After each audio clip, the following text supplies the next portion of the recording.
PNK, negara kita jadi 24 kali lebih kaya dalam tempoh 50 tahun ini.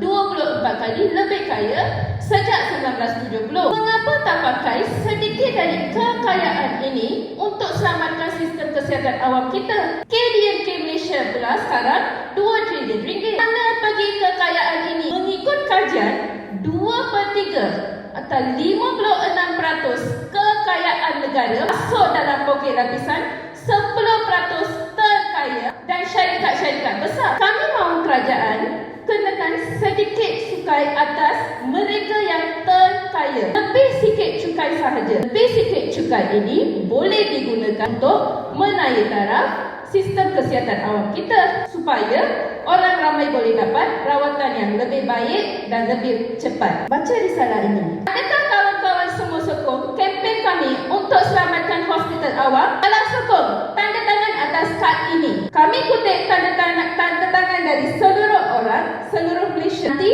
kami akan serahkan kepada kerajaan pada hujung kempen. Saudara dan saudari, kalau kita semua tak bersuara, kalau kita semua tak berjuang dan